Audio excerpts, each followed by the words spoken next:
Hallo allerseits, willkommen zum zweiten Update des Panzer III in Afrika Bodybuilds mit Panzermeister 36. Im ersten Update habe ich euch schon den gebauten Panzer III präsentiert und in ganz ähnlicher Art möchte ich auch über den Marmon Harrington Mark II von IBG Models reden. Zuallererst mal zum Bausatz ganz allgemein, der ist relativ preiswert, dafür aber doch ganz gut ausgeführt, hat auch jede Menge Innenraumdetails, was jetzt auch nicht ganz selbstverständlich ist. Und ja, überhaupt ein recht interessantes Fahrzeug, also die Vorbildwahl überzeugt mich eigentlich auch, ist mal was anderes. Das Einzige, woran es ein bisschen krankt, ist die Bauanleitung, die ist stellenweise etwas unübersichtlich. Das werde ich euch aber noch im Laufe dieses Videos anhand von ein paar Beispielen zeigen. Ich würde sagen, dass der Schwierigkeitsgrad vom Zusammenbau ungefähr dem Panzer III gleichkommt, wobei wir natürlich beim Panzer III einige spezielle Änderungen durchgeführt haben, die das Ganze ein bisschen schwieriger machen. Also ich sage jetzt mal so, vom allgemeinen Schwierigkeitslevel würde ich sagen, ist es relativ ähnlich. So, dann packe ich hier mal das Zubehör zur Seite, das schauen wir uns später noch an. Das brauchen wir nämlich dann fürs Diorama. Manch einer wird sich jetzt fragen, warum das Fahrzeug hier so ein bisschen verdengelt ist an der Antenne und auch am Kotflügel und warum die Klappen so komisch offen stehen. Das hat den Grund, ich habe da ein recht interessantes Vorbildfoto gefunden. Ich glaube, das ist ein anderes Fahrzeug, sieht aber sehr ähnlich aus und es liegt so auf der Seite, so in der Art, und so möchte ich das auf meinem Diorama auch darstellen. Und dann passten die Winkel von diesen offenen Klappen und Luken ganz gut.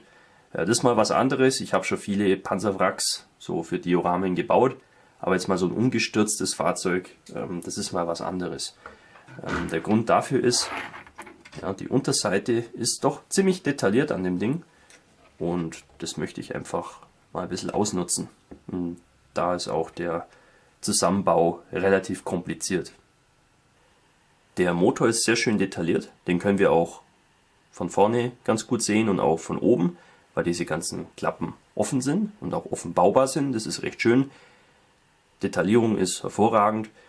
Ja, wäre fast schade, den irgendwie in einem geschlossenen Fahrzeug irgendwie verschwinden zu lassen. Ein weiterer Grund, warum ich das Fahrzeug so präsentieren will. Der Fahrzeugrahmen ist ja sehr kompliziert aufgebaut und die Bauanleitung ist jetzt auch nicht wirklich so hilfreich dabei, wie ihr vielleicht sehen könnt. Also da ist äußerste Vorsicht geboten, da kann es gern mal passieren, dass man Teile verwechselt oder falsch platziert. Also mir ist das bei dem Bausatz auch allgemein öfters passiert, dass ich manche Teile erstmal falsch angeklebt habe und dann erst nach ein paar Tagen irgendwie bemerkt habe, hoppla, da passt irgendwas nicht. Ja, habe ich einfach die Bauanleitung falsch interpretiert. Es ist schon richtig dargestellt, aber man kann es ja falsch interpretieren und das ist nicht so schön. Auch die Achsen, beide Achsen sind sehr kompliziert aufgebaut. Finde ich ein bisschen unnötig. Ich verstehe nicht ganz, ja, wo da jetzt der Vorteil drin liegt. Aber naja, es ist eben so und man kommt auch damit klar. Da muss man eben aufpassen, dass das ganze Ding nicht irgendwie windschief gerät. Ansonsten gibt es auf der Unterseite nicht viel zu sehen. Es gibt noch ein paar Auswurfmarken da in den Radkästen, aber auch hier in diesem Bereich. Das ist ein bisschen ärgerlich, da muss man halt versäubern. Jetzt in meinem Fall sieht man es halt später ganz gut, wenn man das Modell ganz normal präsentiert. Das ist eigentlich egal. Und ja, sobald man da ein bisschen Alterung aufträgt, Staub, Dreck und so weiter, verschwindet es sowieso. Also das finde ich, ist jetzt kein wirklicher Kritikpunkt. Die Reifen sind gegenwärtig nur provisorisch mit Holzleim angeklebt. Der ist wasserlöslich, dann kann ich die Reifen später wieder abnehmen. Die habe ich jetzt gegenwärtig nur dran, damit ihr einfach seht, wie das Modell so zusammengebaut wirkt. Hier haben wir die Ansicht vom Modell von schräg oben, von vorne. Da seht ihr wieder gleich den toll detaillierten Motor, der ziemlich gut einsehbar ist, auch mit ein bisschen Foto jetzt dabei. Hier vorne diese Kühlerklappen kann man auch offen darstellen. Da ist auch einiges zu sehen, Scheinwerfer und die Hupe und weiß der Geier. Das ist also auch ziemlich geil eigentlich, was da alles so an Details vorhanden ist. Also würde ich immer empfehlen, das irgendwie offen zu bauen, wenn es irgendwie sich anbietet, weil das ist einfach der totale Eyecatcher. Den einen Kotflügel hier drüben, den habe ich noch ein bisschen verkrumpelt. Ist ja auch plausibel, wenn das Fahrzeug so auf der Seite liegt, dass das Ding ein bisschen gelitten hat. Ja, habe ich einfach mit der Zange und mit meinen Fingern so verbogen. Das Plastik ist relativ dünn, das lässt sich ganz gut machen. Hier habt ihr die Seitenansicht vom Fahrzeug, diese Halterung aus Fotoads und die Antenne habe ich beides ebenfalls verbogen, aus demselben Grund, wie ich den Kotflügel verbogen habe, weil das Fahrzeug einfach drauf liegt. Lässt sich recht einfach bewerkstelligen. Die Antenne ist ein Stück Messingdraht, sehr stabil und liegt im Bausatz bei. Das finde ich ist wirklich super. Das Ding hält einiges aus. Da habe ich bloß einen Antennenfuß hier, ein passendes Loch gebohrt, dass das auch wirklich sich tief einkleben lässt. Wenn man das jetzt nur irgendwie stumpf mit Sekundenkleber aufklebt, dann ist es natürlich nicht wirklich stabil. Das Ding braucht auf jeden Fall eine Führung, und wenn man da ein entsprechend tiefes Loch bohrt und das einklebt, dann hält das wirklich bombenfest. Also ich habe da keine Bedenken, dass ich das irgendwie alle 5 Minuten abbreche. Hier an der Oberseite vom Dach rundum eigentlich habe ich die Schweißnähte selber hergestellt. Die waren eigentlich auch ursprünglich vorhanden. Das Problem ist nur, dass der ganze Aufbau, also die ganze Panzerung vom Fahrzeug, ja, wie immer aus mehreren Platten besteht, und es führt eigentlich wie immer zu diversen Passproblemen. Man darf da auf keinen Fall so vorgehen wie in der Bauanleitung, die vorschlägt, dass man diese Platten so peu à peu hinklebt und dann ein bisschen am Innenraum weiterbaut und sonst irgendwas macht und dann die nächste Platte hinklebt. Das ist eigentlich immer fatal. Man muss sich die Platten alle vorbereiten und dann in einem Zug praktisch diese Panzerung außenrum zusammenbauen, mit dem Dach gleich dazu. Ansonsten hat man eigentlich keine Chance, den richtigen Winkel zu treffen. Weil hier ist alles irgendwie schräg und am Schluss soll es dann passen, und das ist einfach nicht zu machen. Stattdessen einfach einen Kleber nehmen, der relativ langsam trocknet, und dann hat man genügend Zeit, die Teile noch ein bisschen hin und her zu schieben, dass das dann möglichst eine gute Passung ergibt. Trotz dieser Vorgehensweise hatte ich ein paar Probleme, vor allem hier dieses Dach einzupassen, was dazu geführt hat, dass ich da ein bisschen so einen Überstand hatte. Das habe ich dann abgeschält. Dadurch war dann eben die vorhandene sehr schöne Schweißnaht ruiniert. Können Sie ja auch hier sehen, also die Schweißnähte sind sehr schön, nur eben da oben habe ich sie mir kaputt gemacht. Deswegen muss ich sie neu aufbauen. Da habe ich einfach ein Stück gezogenen Gießarscht hingeklebt, dann mit dem Skalpell diesen befeuchteten Gießarscht ein bisschen so klein geschnitten, ganz eng, und dann nochmal mit Kleber bestrichen, und dann wirkt es so, dann quillt das Plastik so auf und wirkt eben wie eine Schweißnaht. Das ist im Übrigen ein Trick, der unter Modellbauern sehr weit verbreitet ist, und er ist auch vom Panzermeister 36 schon mal sehr schön in einem Video vorgeführt worden. Die Rückseite vom Fahrzeug ist relativ uninteressant hier. Wenn man jetzt beide Luken wirklich komplett offen darstellen würde, dann könnte man sehr gut in den Innenraum reinschauen, der meines Erachtens auch mehr oder weniger komplett ausgeführt ist im Bausatz. Da habe ich ein bisschen gespart, weil man es jetzt in dem Fall, in dem Bereich später nicht so gut sehen kann. Zum Beispiel liegt im Bausatz so ein wirklich massiv gut detailliertes Funkgerät dabei, oder eine komplette Funkanlage, muss man eigentlich sagen, die mit Foto-Ads und weiß der Geier allem aufgewertet ist. Habe ich jetzt in dem Fall nicht eingebaut, weil es, so wie ich das Modell später präsentieren will, nicht einsehbar ist. Das ist eigentlich ein Modell im Modell, und da hatte ich nicht wirklich Lust drauf, mich damit zu befassen.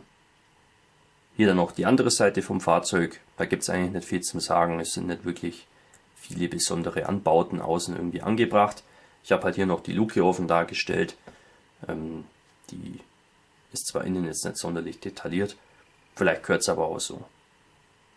Die Baugruppe hier für die Windschutzscheibe mit den ganzen Panzerplatten und so weiter, das ist im Bausatz sehr aufwendig ausgeführt, und da kann man natürlich auch das alles geschlossen oder offen oder halboffen oder wie auch immer zusammenbauen, wie es halt beim Original auch alles möglich ist. Das ist kompliziert zum Bauen, sieht am Schluss aber auch wirklich super aus. Das Blech hier, dieses Panzerblech, das würde ich mal sagen, ist fast so dünn wie ein Foto-Ads-Teil. Also ist wirklich toll, was man heutzutage so im Plastikspritzguss herstellen kann. Da haben wir noch den Turm, der ist ziemlich einfach, besteht nur aus einer Handvoll von Teilen. Die Bewaffnung habe ich weggelassen, das ist natürlich eine Sache, die ja, bei einem aufgegebenen Fahrzeug meistens fehlt. Das nimmt ja die Besatzung mit, wenn es irgendwie geht. Da läge jetzt noch, glaube ich, 2 MGs lägen bei, ein Bren Maschinengewehr und ein Vickers Maschinengewehr und ein Boys Panzerabwehrgewehr. Habe ich alles weggelassen, weil es einfach nicht wirklich plausibel wäre.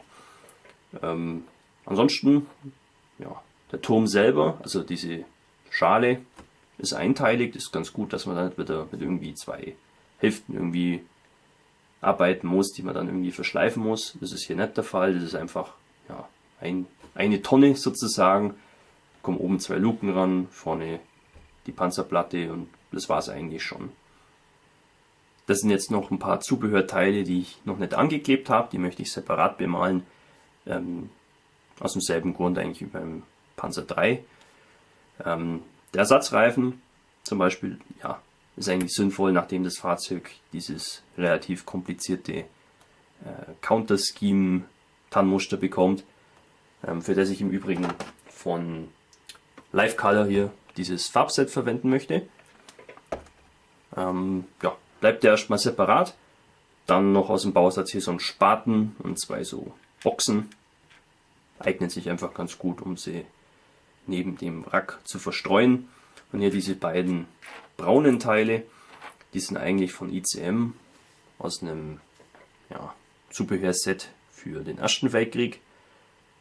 Ja, diese Helme wurden ja auch noch im Zweiten Weltkrieg verwendet und dieses Trinkgefäß nehme ich mal auch an. Und die sind wirklich toll detailliert. Allgemein ICM hat sehr schön detaillierte Figuren und auch Zubehörteile dafür. Und ja, das ist eigentlich logisch, dass man gleich auf so gute Teile zurückgreift. Nachdem, ja, die beiden Rohbauten abgeschlossen sind, können wir jetzt auch schon drüber nachdenken, wie es mit dem Diorama eigentlich weitergehen soll. Ich arbeite eigentlich immer so, ich benutze als Grundlage immer irgendeinen Bilderrahmen. Das ist jetzt irgendwie so ein uraltes Ding, das keiner mehr haben will.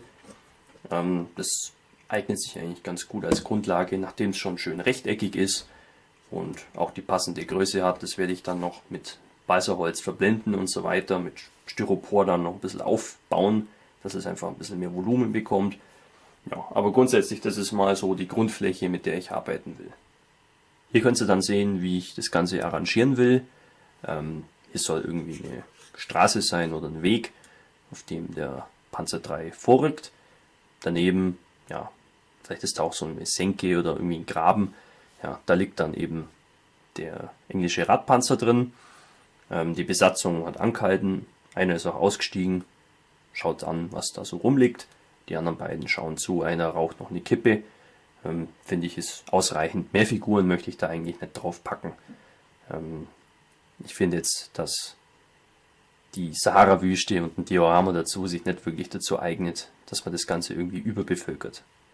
Die Figuren sind alle 3 von Masterbox. Ich mag den Hersteller sehr gern. Die Figuren sind recht preiswert, haben interessante Posen. Ja, und überhaupt, finde ich, sind die eigentlich ganz nett. Klar, es gibt Figuren mit besseren Details, aber ja, für meine Zwecke sind die mehr als ausreichend. Die 3 Figuren stammen tatsächlich aus 2 verschiedenen Sets. Die habe ich jeweils unverändert gebaut, aber es sind eben 2 verschiedene Sets. Der hier, der am Boden sitzt, der ist aus einem Set raus, das auch der Panzermeister verwenden möchte für seinen Panzer 3. Der verwendet da allerdings eine andere Figur. Ich konnte den hier eben ganz gut brauchen und die 2 Kollegen auf dem Panzer, die sind aus einem anderen Set. Das ist dieses Set, wo auch der Erwin Rommel mit auf dem Panzer sitzt. Die eignen sich da ganz gut dafür. Bei Masterbox-Figuren muss man relativ viel versäubern. Das sind relativ gratige Teile, aber sobald man sie mal vom Grat befreit hat, sehen sie einfach super aus. Ich habe sie dann auch schon mit ein bisschen Mr. Surfacer verspachtelt, das könnt ihr sehen. Gerade jetzt an den Übergängen von der Schulter zu den Armen, da sind immer kleinere Lücken, die es eben zu kaschieren gilt. Was ihr hier hinten seht, das ist kein Grabstein oder so, sondern das ist einer von diesen, ja, zu der Zeit typischen Straßenmarkierungen, die die Italiener ihrer Zeit da nur aufgestellt haben. Das ist ein Resin-Teil von Model Victoria und es kommt auch noch mit ein paar Abziehbildern damit man das Ganze eben beschriften kann mit Ortsnamen und dann eben auch noch eine Entfernungsangabe, nehme ich an. Das kommt dann eben auch noch zum Einsatz, dass das Ganze auch ein bisschen einen Kontext bekommt. Ja, also das Diorama wird, glaube ich, relativ unaufwendig.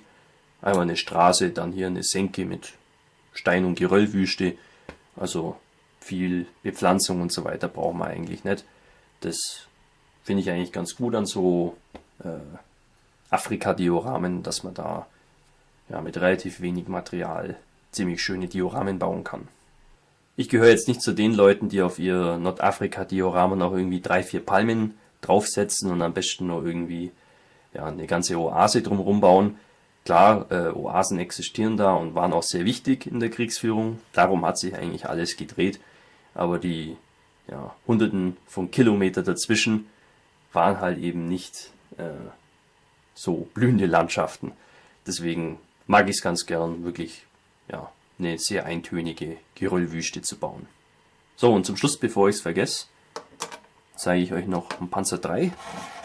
Eine Änderung. Und zwar, wie ihr sehen könnt, habe ich hier aus Kupferdraht noch die Stromleitungen für die Lampen nachgebaut. Das hatte ich bei meinem Modell vorher noch nicht gehabt. Das ist ein Detail, auf das bin ich erst aufmerksam geworden durch das Update vom Panzermeister. Der ist da an solchen Sachen ein bisschen findiger und ich habe es mir schlichtweg einfach abgeguckt bei ihm. Das ist einfach nur ein Draht, den man so peu à peu mit Sekundenkleber hinklebt, dann biegt, wieder klebt und so kommt er eben in Form. Und das ist eigentlich ein ziemlich wichtiges Detail, was ich irgendwie bei meinen Modellen irgendwie immer vergesse. So, ist es auch erwähnt und damit wären wir auch am Ende dieses Updates. Als nächstes steht an, das Diorama weiter aufzubauen. Wie gesagt, ich möchte es mit Balsaholzplatten einrahmen, dann kommt innen ein bisschen Styropor rein, wo die Landschaft ein bisschen vorgeformt wird. Also ich möchte eben, dass es hier ein bisschen abschüssiger wird, damit es auch plausibel ist, dass das Fahrzeug umgekippt ist. Ja, dann vielleicht gleich mal ein paar Steine einarbeiten und so weiter. Und dann kann es eigentlich schon auch an die Bemalung gehen von den Fahrzeugen. Ich weiß ja nicht genau, worum es im nächsten Update gehen wird, aber es wird sicherlich viel zum Zeigen geben. Soweit, so gut. Ich hoffe, euch hat dieses Update gefallen. Und wenn ihr es nicht schon gemacht habt, dann geht ihr jetzt rüber zum Panzermeister 36 und schaut dem sein zweites Update an. Vielen Dank fürs Zuschauen und wir sehen uns wieder im nächsten Video. Euer Hamika Barkas.